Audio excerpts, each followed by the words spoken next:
Mary had a little man.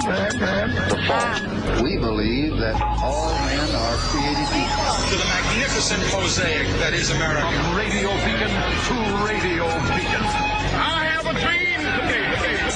Change has come to America. Believe it. Help is on the way. Knock, knock.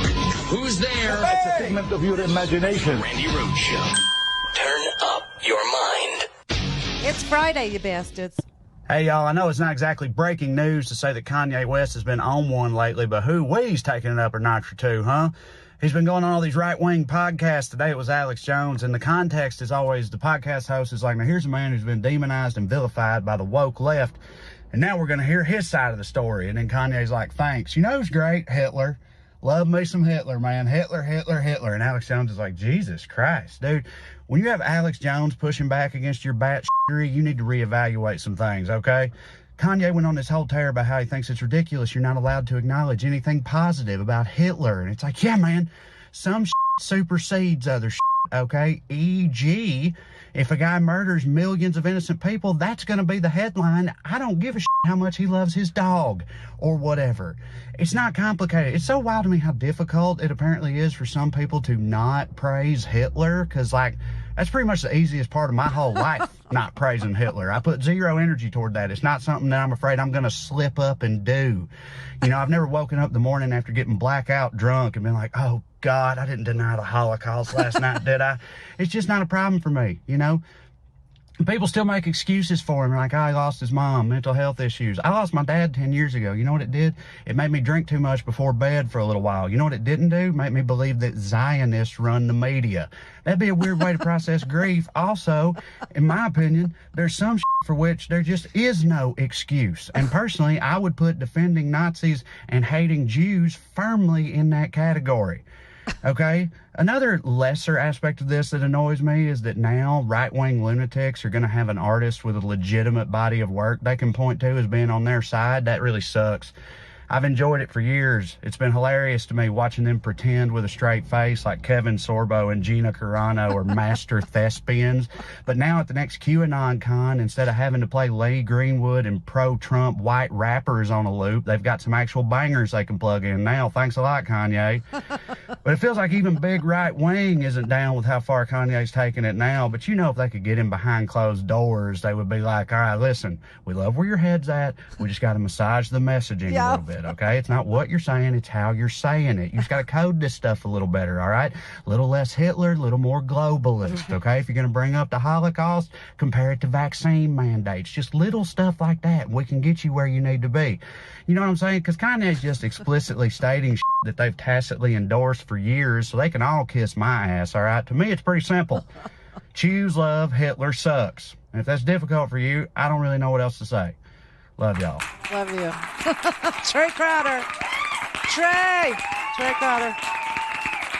So, we were out ahead of this thing yesterday because we saw it happening almost in real time. And you know who else saw it? The Daily Show, because the Daily Show literally put together a mashup of exactly what Trey Crowder's riffing off of over there, okay? I mean, comedy is an essential tool when you need to explain to people how ridiculously bizarre they let themselves get, how they have absolutely no baseline that they will not go underneath in order to run a grift. And you know what's crazy?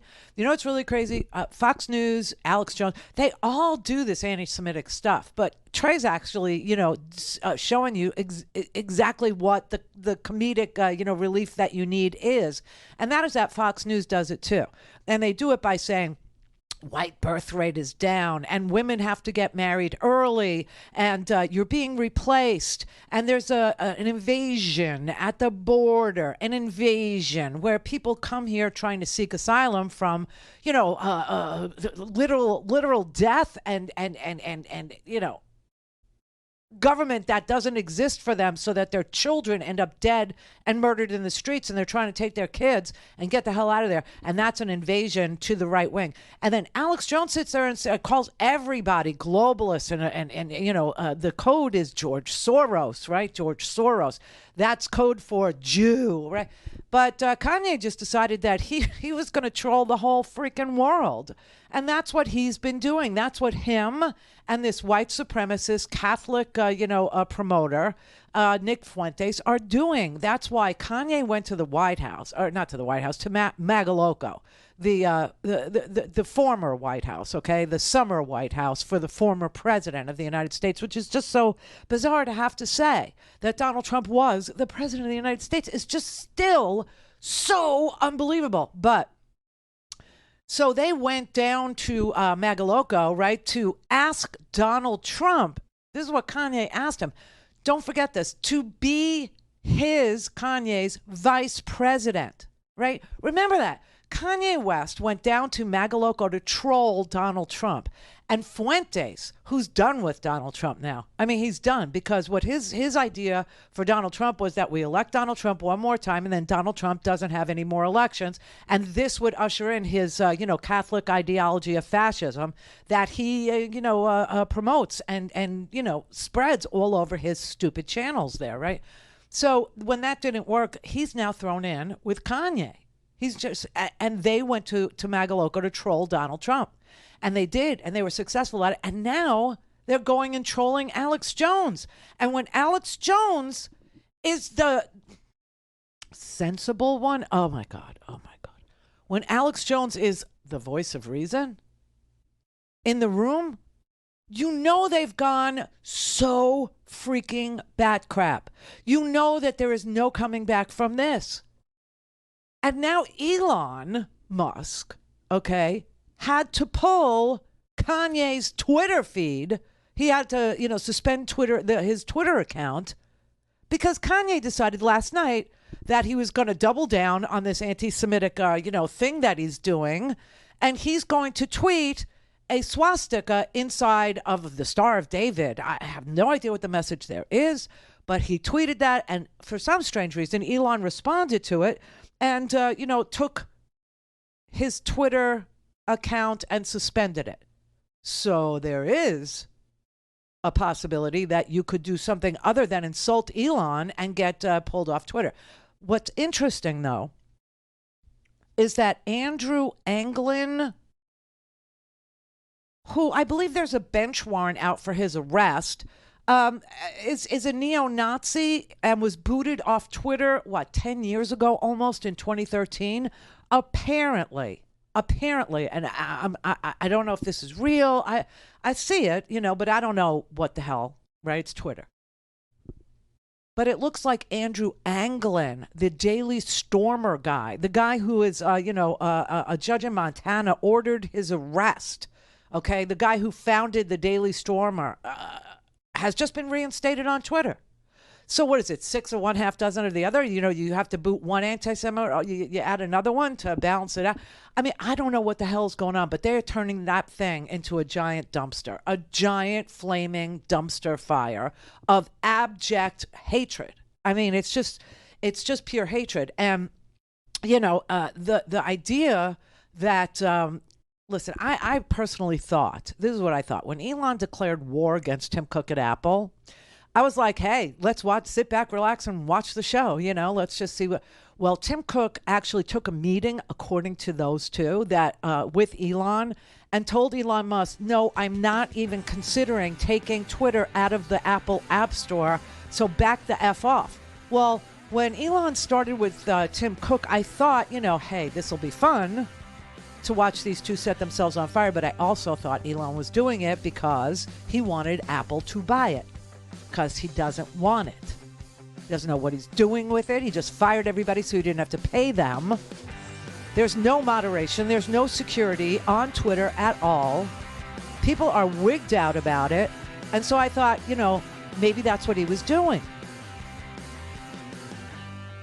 Tim Cook must know this, because Tim Cook met with Elon and told him Apple never considered removing Twitter from the App Store. But the Apple App Store does moderate the apps. And if Andrew Anglin is on Twitter, let's reopen that. All things Randi at RandiRhodes.com. Go for launch. Speaking truth to power, the Randi Rhodes Show.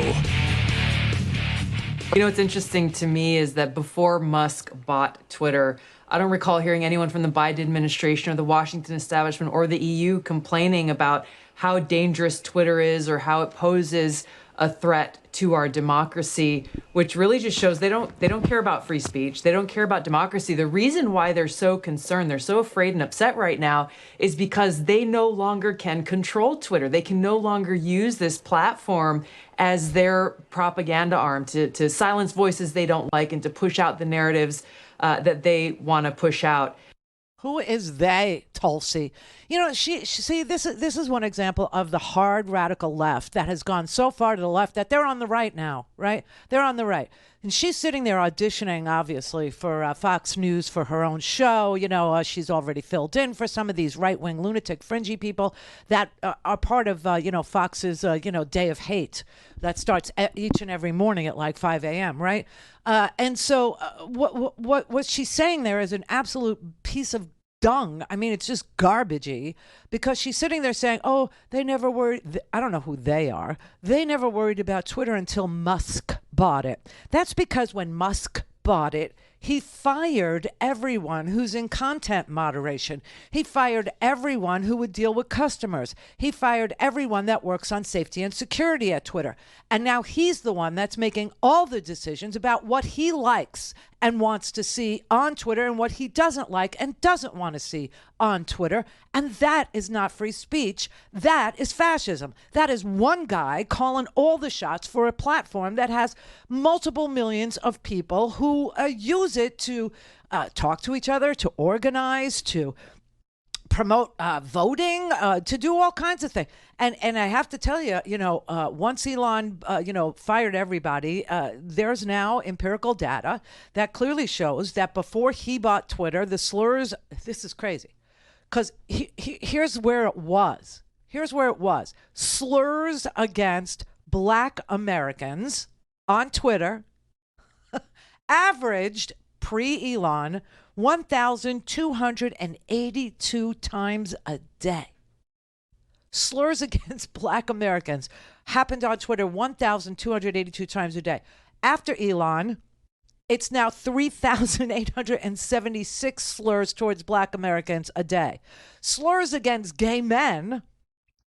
This is so sad. What a country. Slurs against gay men pre-Elon happened 2,506 times a day before Elon Musk took over. These are average numbers. After, they rose to 3,964 slurs against gay men a day. Okay?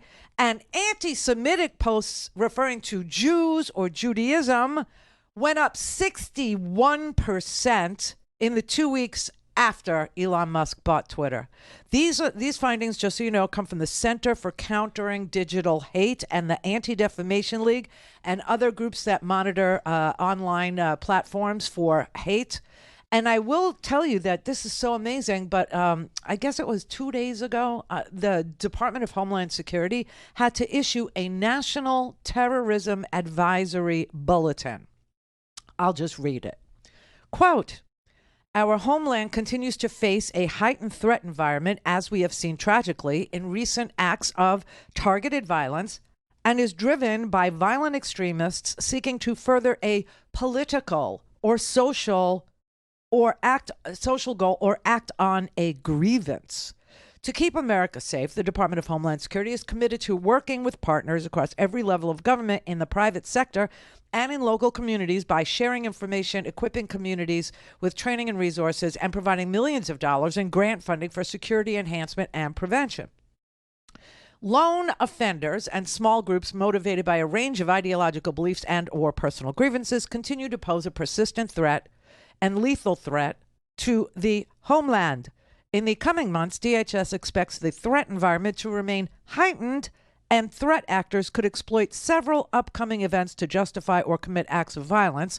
These targets could include public gatherings, faith-based institutions, the LGBTQ plus community, schools, racial and religious minorities, government facilities and personnel, U.S. critical infrastructure, the media, and perceived ideological opponents. Domestic actors and foreign terrorist organizations who remain insistent and intent on attacking America continue to maintain a visible presence online in attempts to motivate supporters to conduct attacks in the homeland. It goes on and on. Then, there's like 8 more pages about what they're doing to try. Okay, so Musk knows this, okay? He knows this, and the British government knows it. So the British government actually met with Elon Musk and told him, if you want to continue being Twitter in the EU, you're going to have to hire some content moderators, and you're going to have to do something about your site's security and, the stealing of data and information about your users, et cetera, et cetera. And there's nothing like that happening here in the United States. And yet the threat to the United States homeland is through the roof. And now we see, so Kanye became what, too radioactive for Elon, so he suspends him for a few minutes and then adds another devout, freaking anti-Semite hater, another Nazi, so that, it's not a wash. He didn't lose, like full throttle Nazi on Twitter. I don't know what the hell. I honestly don't.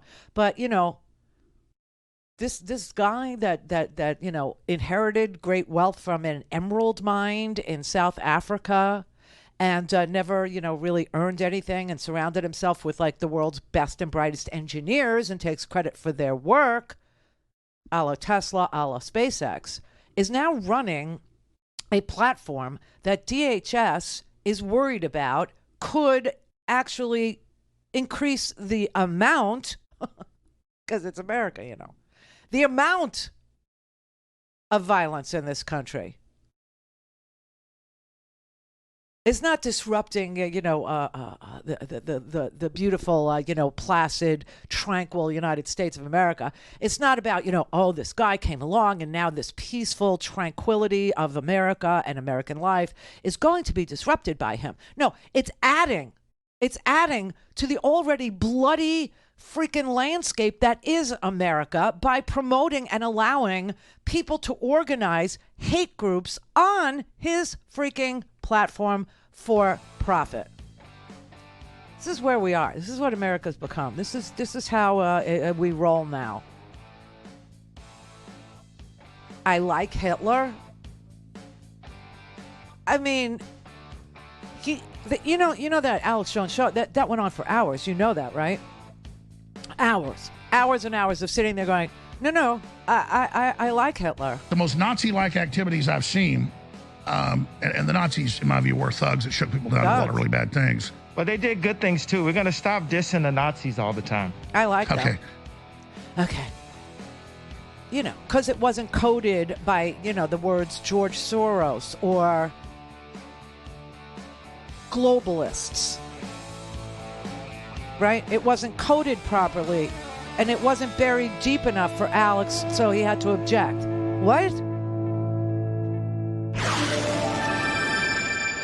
Call in, connect. To speak to Randi, call 561-270-3844. 561-270-3844. Man, this world is going crazy. I mean, just nutso, man. Nutso. It's disorienting. It's, up is down and black is white, and you're through the looking glass. Unless and, until you orient yourself. And that's why Free Speech TV exists.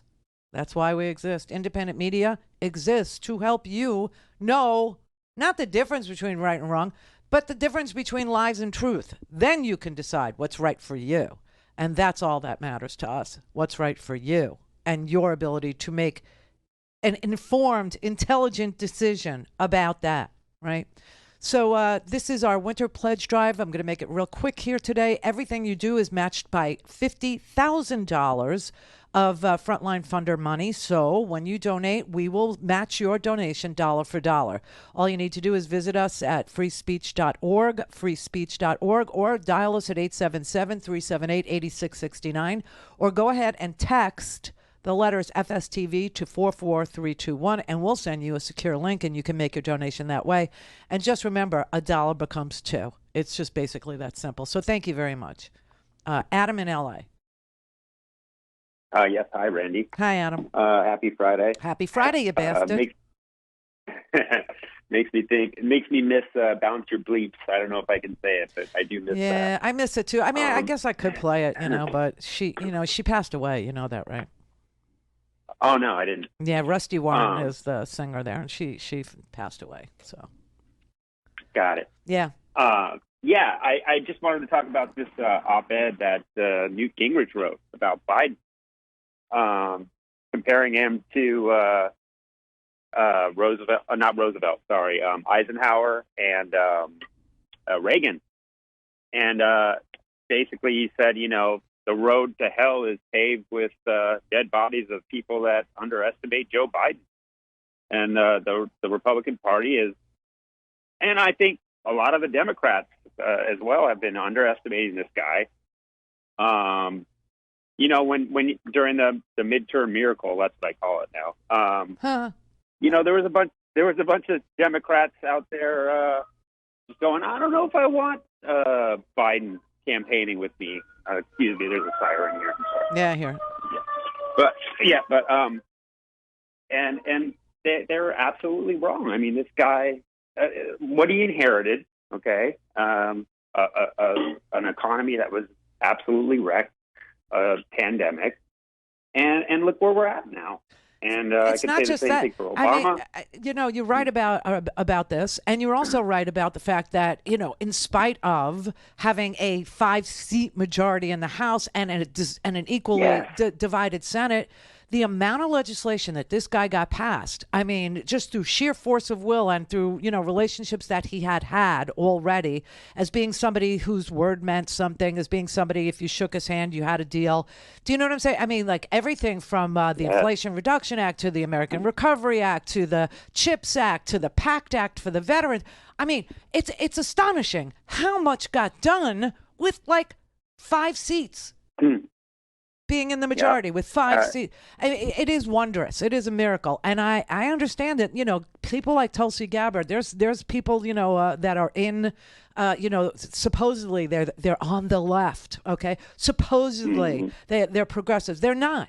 They're so hard right radical that they go all the way to the left and come around the other side. Now they're on the right, like Tulsi Gabbard is sitting there on Fox News, right? And they hook into this thing. Well, the reason why I like Trump is because Trump was anti-war. Trump was anti-war. And so that's why I'm not, it's hysterical, really, it is. But then when, you have, it's interesting because, Hakeem Jeffries is now the minority leader in the House of Representatives. And in 2 years, I suspect he will be the Speaker of the House, right? So here's a guy who is a member of the Progressive Caucus. Here's a guy who spent his entire adult life fighting for racial justice, for justice in policing. Really, when he was an assemblyman in New York, I remember we're from the same neighborhood. He represents Canarsie, Brooklyn, and that's where I'm from, okay? And so when he was in the New York Assembly, this is a guy who fought to stop and frisk. And eventually it was declared unconstitutional because of his stewardship of that issue, okay? So this is a guy who's done an enormous amount of good stuff. And for the uber radical hard left, he's not progressive enough. So meanwhile, you have 100 people. We have 100 people in the Progressive Caucus in the House of Representatives, which is about half of our entire caucus now, right? And and he was able to run for this position unopposed.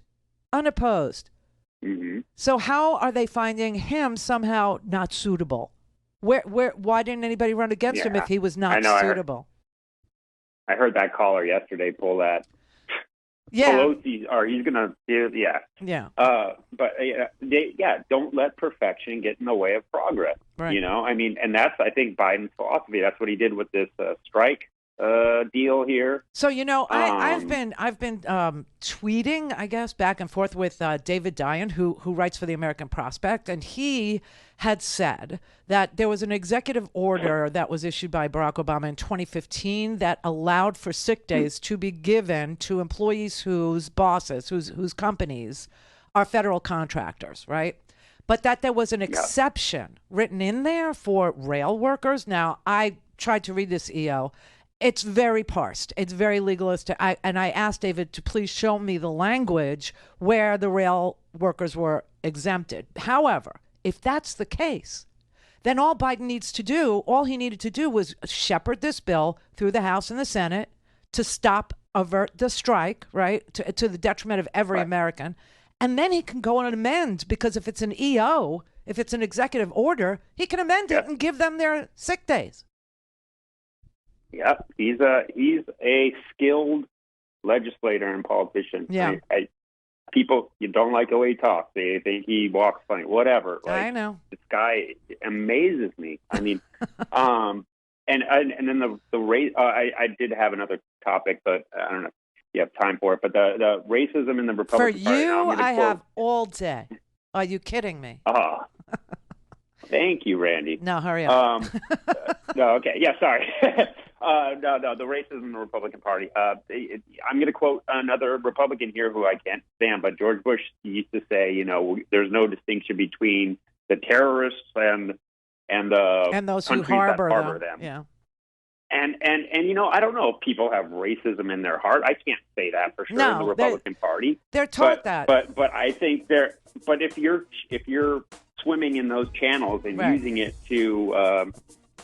for political gain or whatever you're using it for, there's no distinction for me. You may as well be if you float tried and true racist, right? Because if you float in water with sharks, you're going to inhale the same exact salt water that they inhale, and B, you're going to end up being eaten. It becomes I mean, you get inundated with this hate, and it becomes part of your system, your soul, your water, it gets into your veins. It's really sad. Yeah. That's why social media is so, that's why it needs to have security and content moderation and all those things. I mean, our little stupid YouTube chat has a moderator. Do you know what I'm saying?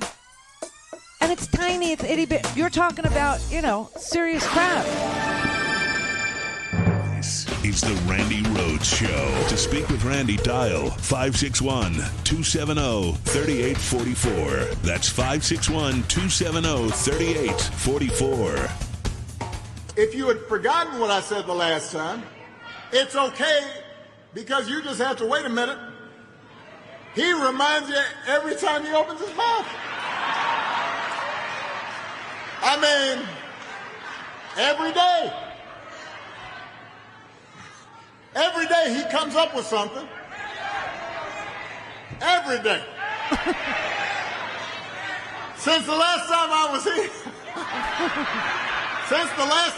here, Mr. Walker has been talking about issues that are of great importance to the people of Georgia. Like whether it's better to be a vampire or a werewolf.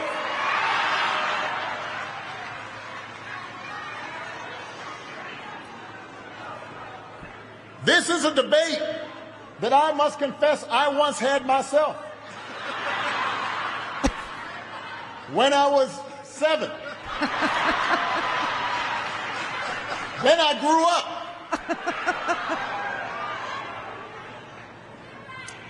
In case you're wondering, by the way, Mr. Walker decided he wanted to be a werewolf. Which is great. As far as I'm concerned, he can be anything he wants to be. Except for a United States Senator.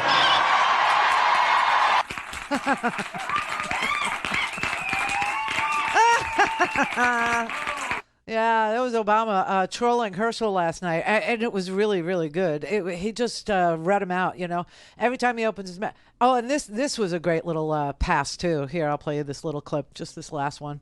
Since the last time I was here, apparently he also claimed that he used to let me beat him at basketball. But then he admitted that we've never actually met. So I guess this was more of a imaginary whooping that I laid on him.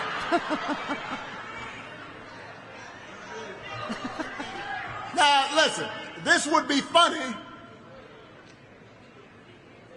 if he weren't running for Senate. Yeah, exactly. Exactly. It would be hysterical if he weren't running for Senate. Okay, it would. It would be just a rip-roaring, gay old time. But he is running for Senate, and I'm looking, I don't know, the polls have been so skewed and wrong and, just not getting it right and missing the mark by a lot lately. But here's a survey. Here's a survey that was printed on CNN. In the final contest of the 2022 midterm elections, the final Senate race that's in runoff mode, because Georgia has a rule that says even if you won, if you didn't win by 50%, if you only won by 49.2%, which Warnock did, you have to have a runoff. It's insane. And then they shorten the number of early voting days and they start playing around, to disenfranchise all these voters. And it is interesting. Only Democrats want people to vote. We don't really ask how you vote, okay? We sort of know.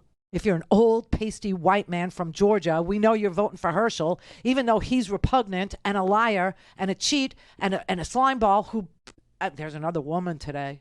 I don't even want to print this out. It's in the Daily Beast if you want to see it. It's in the homework, too, at randyrhodes.com.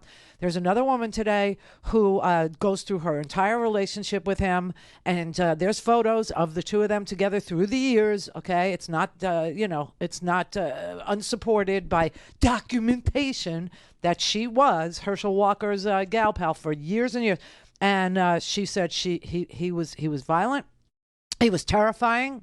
He had this penchant for guns. She had to sneak away from him, get away from him. I mean, and this is what Donald Trump selected for your perusal, Georgia.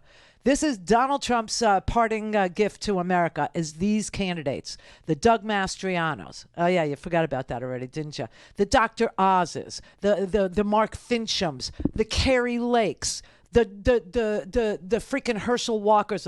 These are some of the most bottom-feeding, lying sacks of grift I've ever seen in my life. Carrie Lake is still not, not only is she not conceding, okay, but she is asking her supporters to go get violent, right? I wish that somebody would say, you know what? Arrest me then. I don't care. We need people with courage to say, class what felony? Go ahead, go for it. Arrest me, because this is a botched election and you're disenfranchising the folks in Mojave County when you allow this kind of an election in Maricopa County to stand. Okay, so she doesn't care what kind of a class felony it is. It's what class felony? I don't care. Go do it. Go break the law.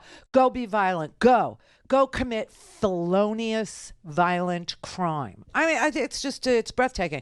Now, I will tell you that, remember we were talking about how stupid the people in Cochise County had to have been to not certify the election, because if they didn't certify the 47,000 people that voted in that county, you would have had a House seat that was won by a Republican, okay, go to a Democrat.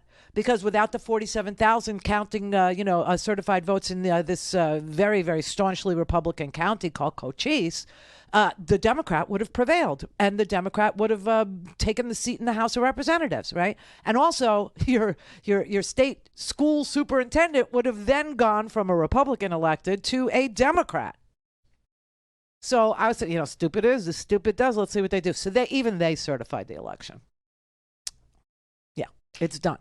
And she's out there on Real News Net, whatever that fake news platform is, saying, I don't care what kind of a felony it is. I don't care what class felony. I need you to go out there and commit them for me.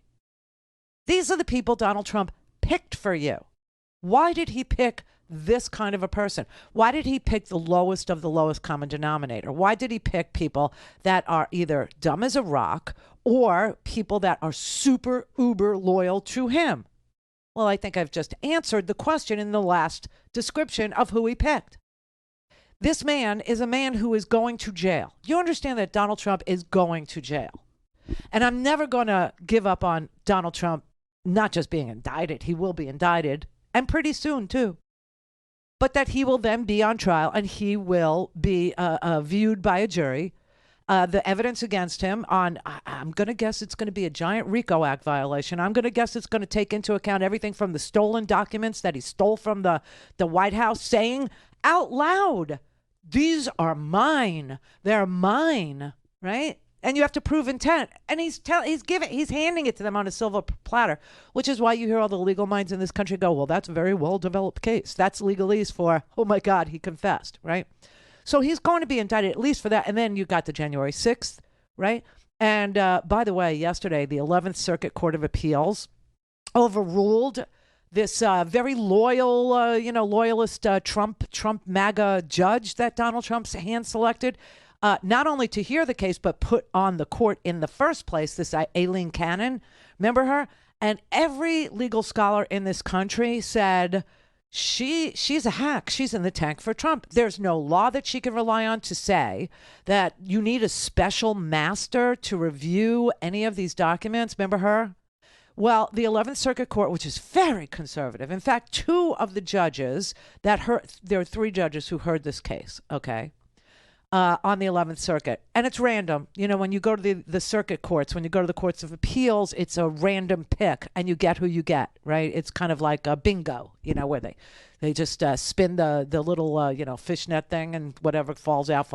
So they get these three judges. One happened to be the Chief Justice, and two of them were Trump appointees, and one was an appointee of W. Bush.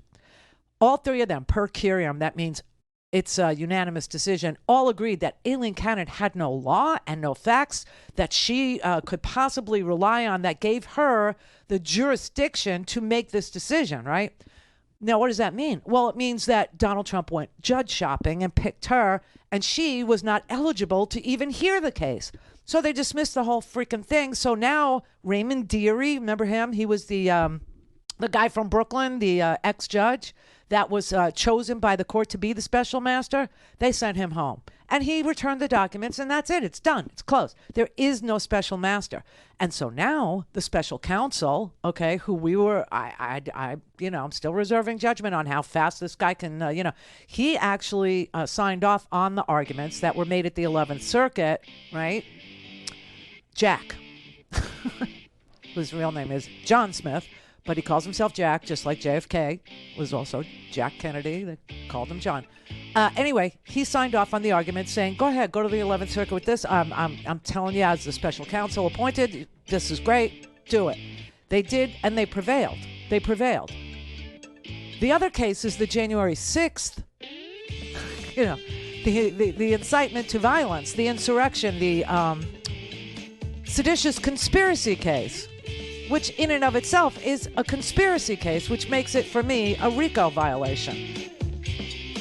So now the court said Pat Cipollone and Philbin have to testify to the grand jury. They don't have executive privilege, and they were Trump's lawyers.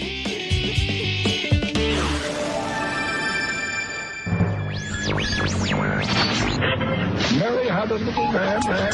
The fall. We believe that all men are created equal. To the magnificent mosaic that is America. From radio beacon to radio beacon. I have a dream today.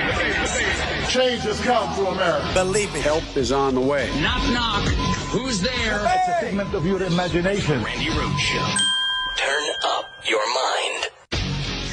We have another major legal loss for former President Donald Trump. This one stings, and it certainly stings for a certain district court judge in Florida who really made a fool of herself pretty early in her career. Yes, a federal appeals court ruled yesterday that a judge's order appointing a special master to review documents seized from Trump's Mar-a-Lago home and club over the summer should be dismissed.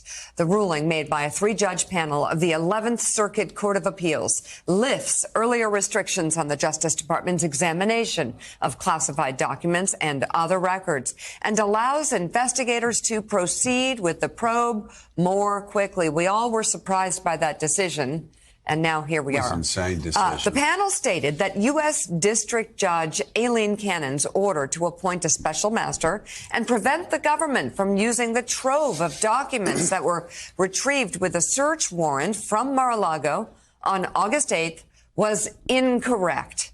In September, Judge Cannon, a Trump appointee, selected Judge Raymond Dearie to review the materials retrieved from Mar-a-Lago. We'll politely call him a skeptic. After Trump's team argued it couldn't rely on a so-called filter team at the DOJ to set aside any privileged documents. In a separate order, the three-judge panel, made up of 2 judges appointed by Trump and 1 appointed by former President George W. Bush, stated its ruling will take effect in 7 days, barring any intervention by the Supreme Court. Right, and everybody knew it. I mean, any good lawyer, and I'm not, but I read them and I listened to them, were telling us that she just made this whole, the whole idea that she was eligible to hear this case was made up, and her ruling that a special master needed to be assigned to filter through the documents that were retrieved by the FBI pursuant to a legally gotten judge signed off on search warrant was bullcrap. And it turns out that yes, it was bullcrap. And so, this morning everybody was sitting there saying, hey, we tried to tell you this. I mean, this woman had absolutely no loyalty to the law, no loyalty to the position she occupies or the oath she took as a federal judge, none whatsoever. And she just made all of this up out of whole cloth.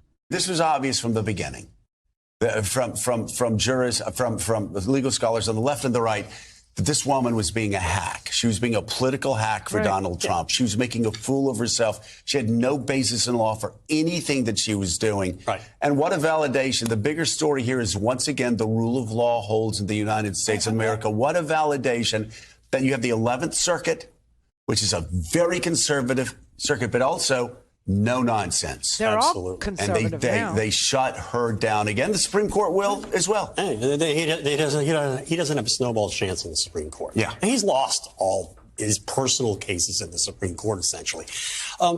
This judge is an exception. That's the point we need to remember. I mean, there was a lot of suggestion that, oh my gosh, it's going to go up to the conservative 11th Circuit with all these Trump appointees. This decision never had a chance. I mean, it was based upon a legal complaint by Trump that even his own former Attorney General, Bill Barr, said was a crock of, I won't use the word, the New York Times didn't print it.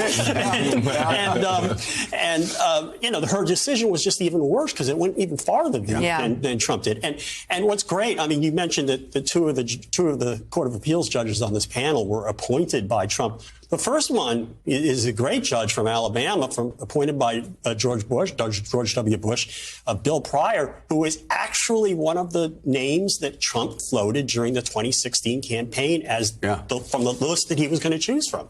This was just, and the opinion was just brutal. Oh, it's blistering. It just eviscerated her, and basically said this, that we have 3 choices. One here is to follow the law. The second is to make a rule that basically says that every drug dealer who has stuff found in his basement can have can delay things with a special master, or special rule for ex-presidents. And that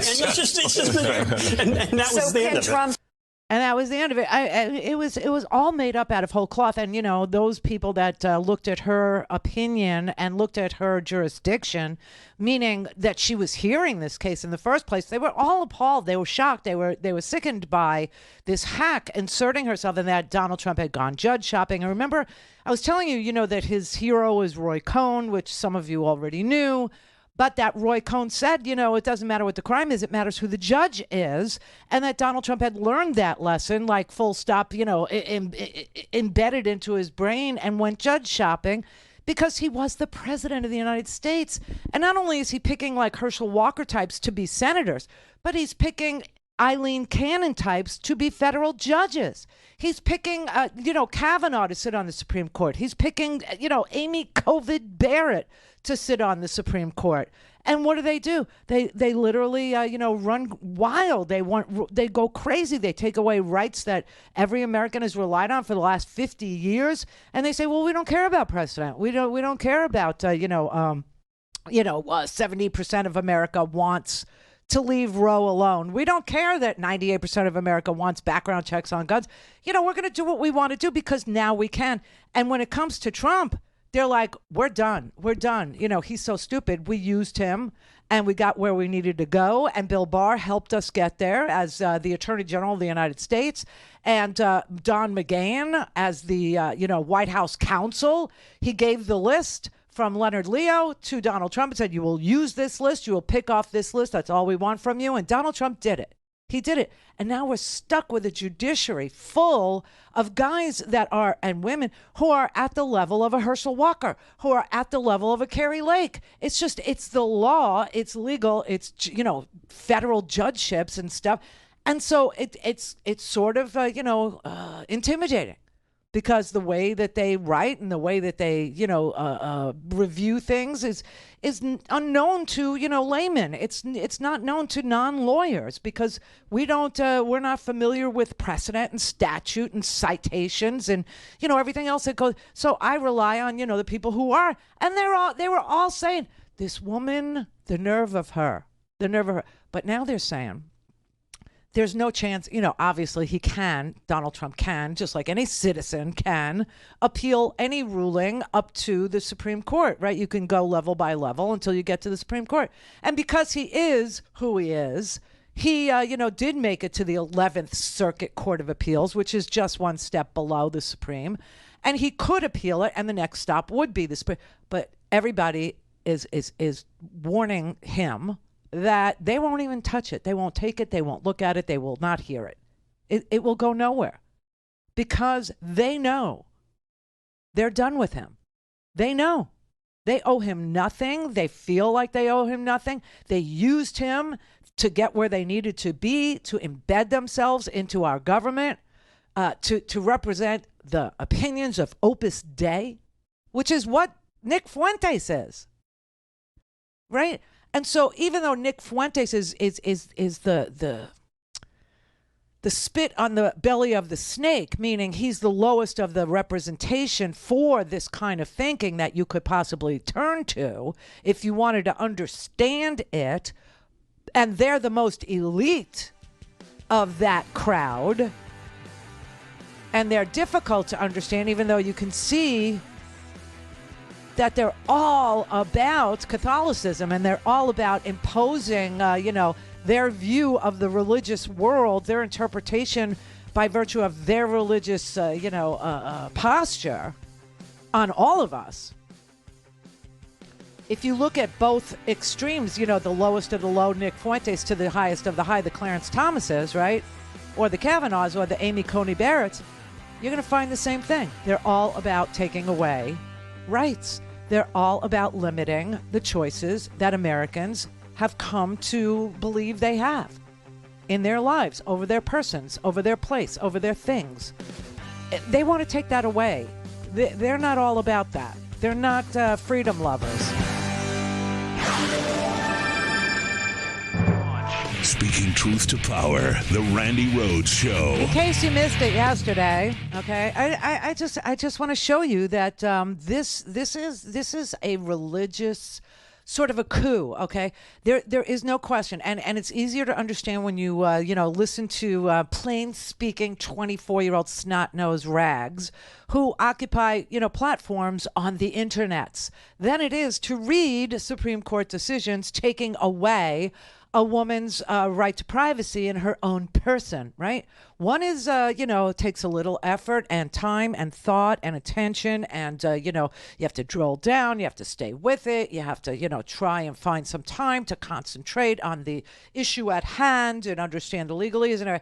The other is Nick Fuentes, but they say the same thing. So you're either a Catholic or you're a Jew. You're either a Catholic or you're with the Jews. That's how it is. That's the way the world is. So anyway, that's that. And when are Catholics going to start asserting their control? I want Catholics to run this country, not Jews. I want this country to be run by Catholics, not Jews. And I don't think that's controversial. I want this country to have Catholic media, Catholic Hollywood, Catholic government. I want this to be a Catholic-occupied government, not a Jewish-occupied government. That's not controversial for us. It may be controversial for you. It's not controversial for us. We're Christians. You're not. It's not they could say it's eyebrow-raising for who? These people with the f***ing cubes on their head, with the f***ing linen line wrapped around the city? Maybe. Who cares about them and their eyebrows and their frickin' descriptions of movies? It's not controversial for us. We're Christians. You know what's eyebrow-raising for us? Wearing a cube on your head. That's eyebrow-raising. I make that when I see some guy with a frickin' thing wrapped around his head and a little hat under a big hat, I'm like, what? Jesus already came, dude. It's the Messiah's arrived. What are you doing? May I alter you, boy?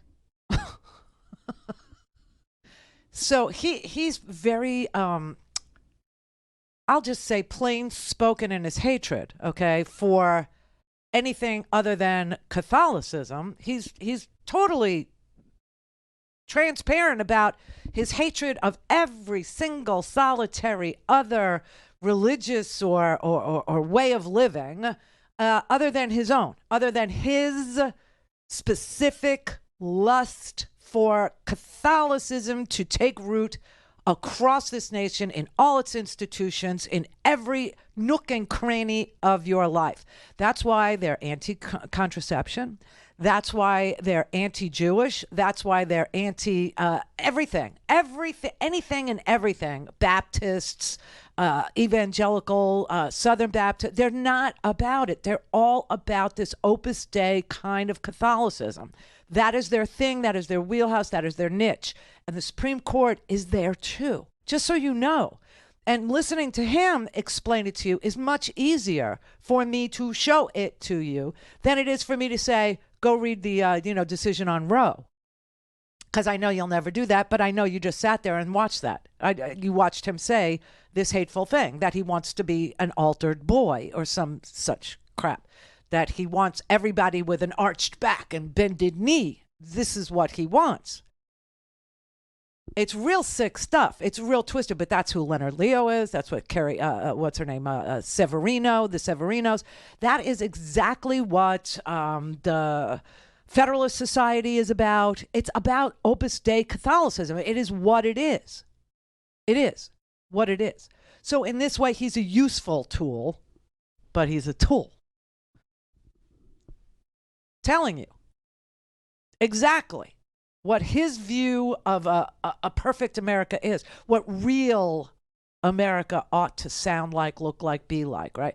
And he wants girls to get married at 13 and 14 and have many babies and be in church with veils on their face. I mean, you know all the clips. I've played them a million times trying to get ahead of this particular guy and his brand of hatred. But it's made its way all the way up to the top. It's there. It's up there. And Donald Trump, I don't think he had any clue why Leonard Leo or the Federalist Society handpicked Amy Coney Barrett or handpicked Brett Kavanaugh or handpicked Neil Gorsuch, which they did. Okay. I don't think he had any clue. Like, I guess he thought, oh, well, they're just conservatives and, they'll be for tax breaks and they won't impose antitrust, no regulation. No. He did not understand that this was a Opus Dei Catholic, and it's a brand of Catholicism because there's lots of, and people want to know, the other thing is like, why are Latinos suddenly becoming conservatives? Catholicism. Yes, that's what's happened.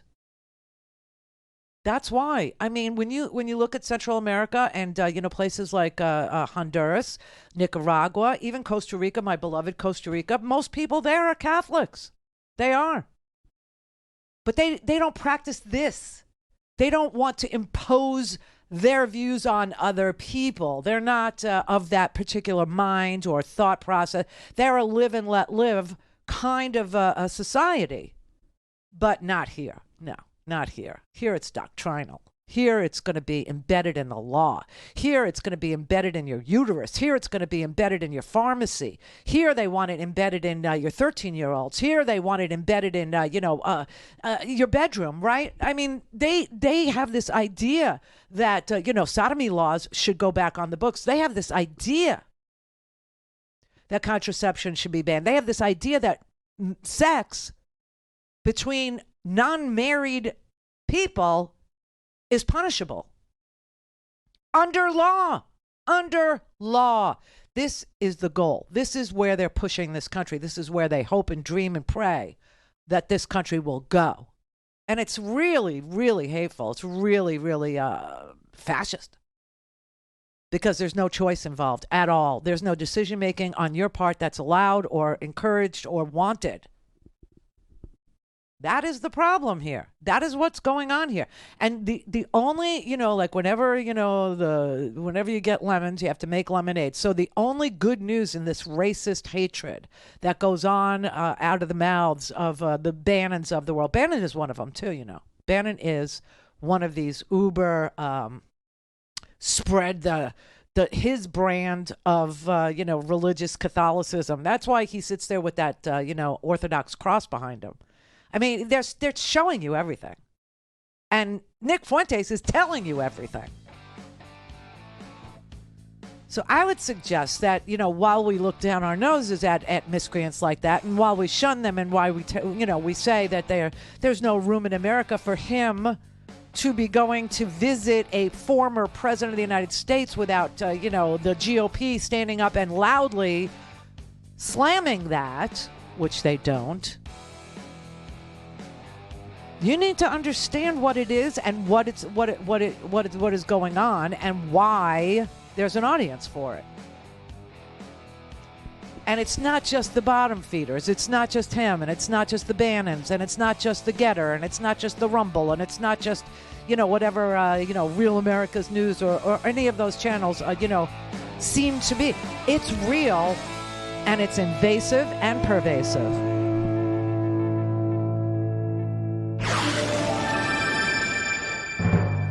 Call in, connect. To speak to Randi, call 561-270-3844. 561-270-3844. All right, everybody, it's Friday, Bastids, and it's a freaking pledge drive Friday is what it is, with a match of up to $50,000 for anybody that would give, to support independent TV, independent media, free speech TV. This entire pledge drive will be matched every single day by our frontline funders up to the $50,000 mark, right? So this is a good pledge drive for you to actually be a first-time giver. First-time giver. All you have to do is dial 877-378-8669 if you're so inclined. If you'd like to do it online, which is easy breezy, then you just go to freespeech.org. There's no TV. freespeech.org. And we're an org because we're a not-for-profit. We're not a we're not commercial. We're an organization that is a not-for-profit organization. And that's why it's freespeech.org. Or you could text 44321, that number, and put in the letters FSTV for Free Speech TV, and we will send you a secure link that you can use to make a donation. Thank you in advance. Have a good weekend. If, I forget to tell you, at the end. And please do make a small contribution if you can. Brother David. No, sister, it's true. It's frozen. freespeech.org Friday, and what you just said. Is it cold there? Yeah, it's cold. It's not as cold as it's been, but it's still pretty chilly. Yeah, because it's 79 and partly sunny, mostly sunny, actually. Well, that's one good thing about Florida, right? The only good thing about Florida. Yeah. The only good thing. Bless your heart. How was your Thanksgiving? It was lovely. It was fattening. It was delicious. It was the last of the leftovers went out last night, but that was it. We're done. Well, ours was interesting because I rediscovered Timothy Snyder's valuable on tyranny, 20 lessons from the 20th century. Have The you little ever read it? pamphlet. Yes, if nobody's ever read it, it's a pamphlet. You could read it on the toilet. I mean, really, in one sitting. But that's the one thing I was going to tell you. The the very first line, history does not repeat, but it does instruct. And recent history should be instructing us like crazy. Back to 44, stumping for Senator Reverend Warnock. That was fun. Somebody in the chat room said, hi, chat room, he testified. And increasingly, because the other thing we did on Thanksgiving was my housemate is a SAG member, so we started getting screeners. And increasingly, we're looking like Everything Everywhere All at Once. The trouble is the side that's installed that wants to go to oligarchy are the ones living in the multiverse. And that's why the thing with Alien Canon is gives me hope. Is Everything Everywhere All at Once good? Oh, it's my movie of the year. It is. You have to see it twice to get it all once because Got it's a multiverse movie about ordinary people, but it's beautiful. And then the other two we saw, which are both about powerful women with issues that they do not judge, were Tar and Till. And Till, you need to steel yourself because while it's not graphic, it's about what it's about. And let's face it, it is a hop, skip, and a jump from Emmett Till to Trayvon, et cetera, and here we are. Right. And Tar isn't about classical music. It's about power and why a woman has to maybe bend things to get to a place of power and acclaim. So Tar is about the imaginary. It's not. No, she's not real, but she might as well be because Kate Blanchett is that good. Yeah, she is that good. She's a revelation. Every time I see her, she's unbelievable. But Tar is, for those of you who are looking for a movie, Tar is about a fictional conductress. I don't know how else to a conductor of a symphony or orchestra. And all that it took for her to become a female conductor of a major symphony orchestra. And Till, as you know, is the story of Emmett Till, but his mother, basically. Oh, and she's either one of those ladies, that gay Super Bowl that I'll be getting into come March, could go for it, except for Michelle Yeoh. Because she's everywhere, everything, everywhere, all at once, and that's the movie. Yeah. Well, it's kind of where we are, this whole Elon Musk thing. I'm like, social media isn't really bringing us together in the way we think it is. No. It's fragmenting us. It's fractaling us. Yes, it is. Yeah, it is. It's dividing us into silos, silos where people, could be in the world they want to be in without, hearing or seeing or knowing anything else. Exactly. Yeah, and it gives you, let's say, confidence to hate openly, or it gives you confidence to, just remain in your bubble and never ever venture out. Never ever. It's almost like an agoraphobic world that everybody's creating for themselves on purpose, and it's sick. It's really sick. It's turning us into the equivalent of human veal, and human veal. but that's resistible. There are still more of us. I'm going to go sit outside and think of you freezing your ass off in Michigan, saying that we're becoming human veal, and just laugh out loud, and everybody's going to think, oh, that's it, Randi's cracked. She's gone crazy. Hardly. Yeah. There are still more of us. Yeah. And gorgeous girdles for everyone. Thank you, my love. I love you back. I love you. Bye.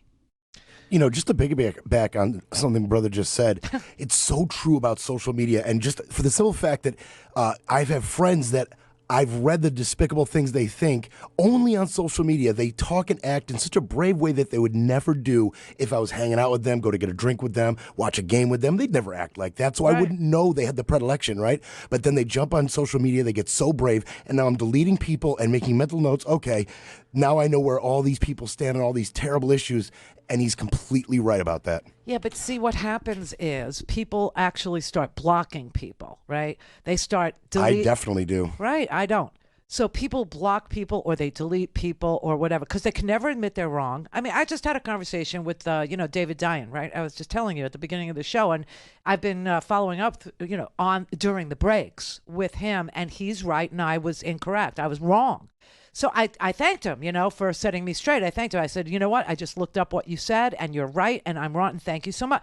I don't know why people find that so hard to do.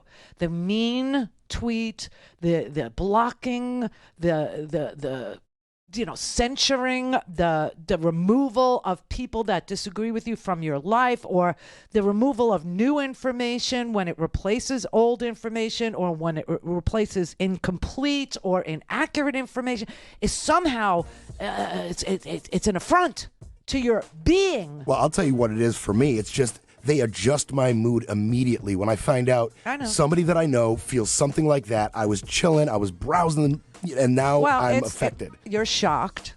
You're shocked by it, and it hurts to be sandbagged, let's say.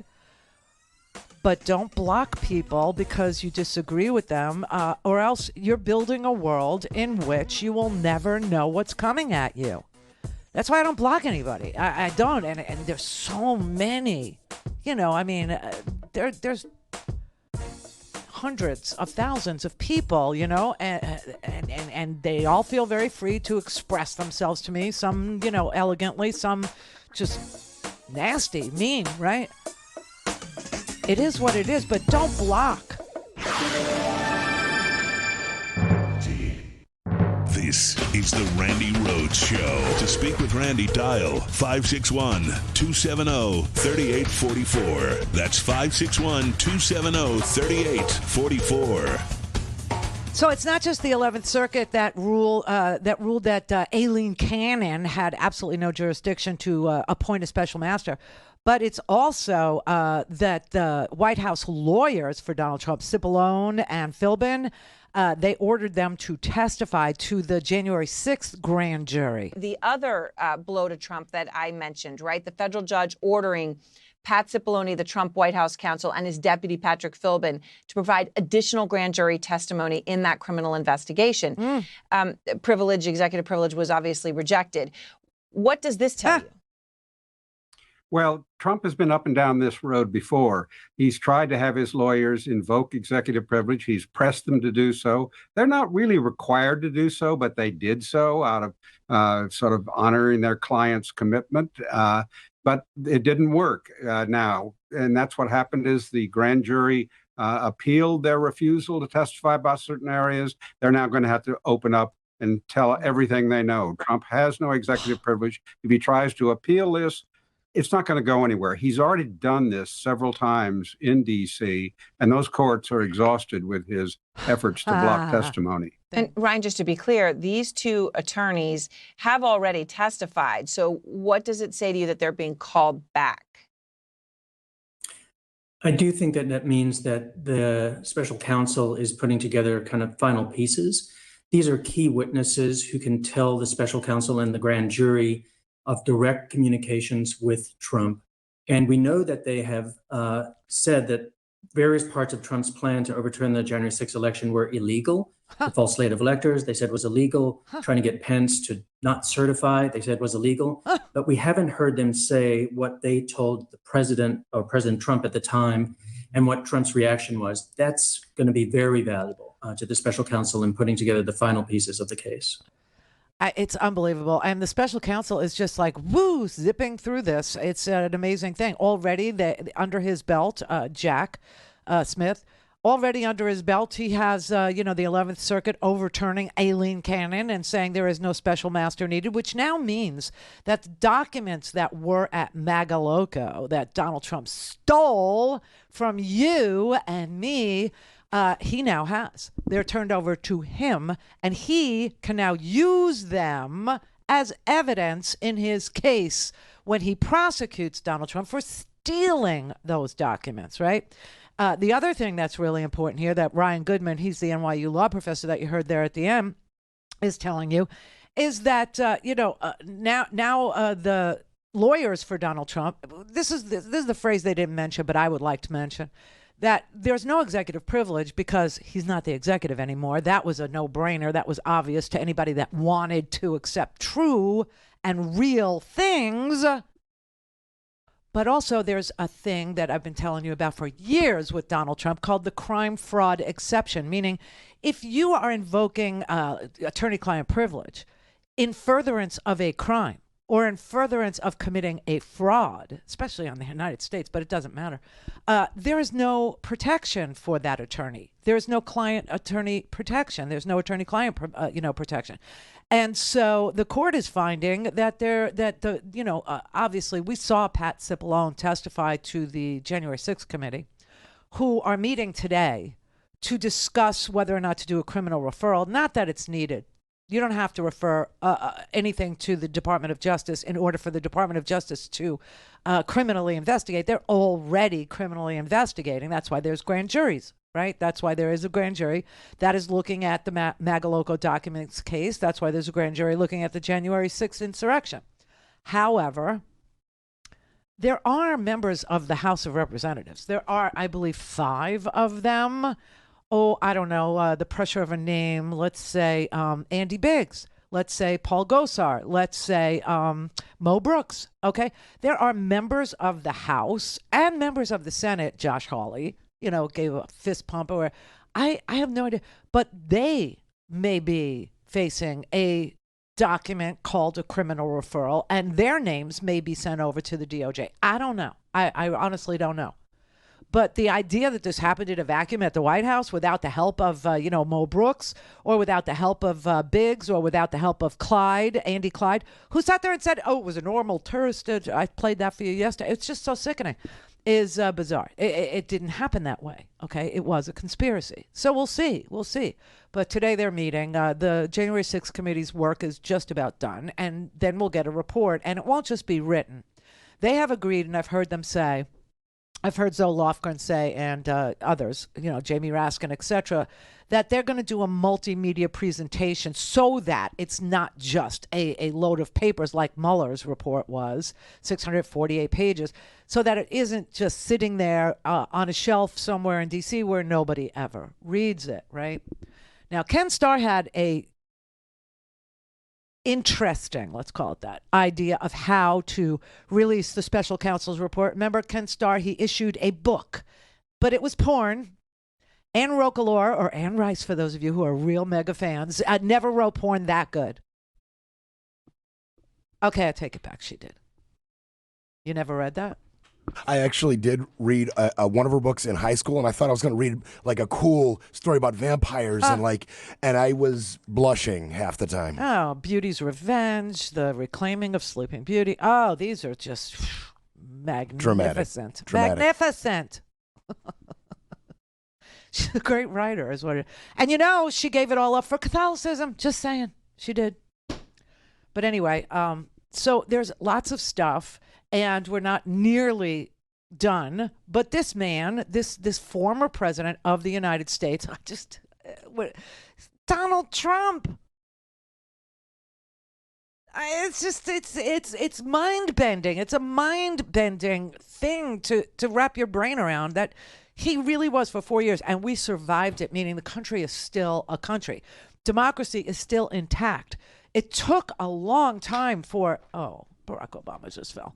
It took a long time for people to gather their wits and to orient themselves and to come to the conclusion that MAGA is crazy. QAnon is literally bizarro world, okay? It took entirely too long, if you ask me. I mean, it took, 4 years?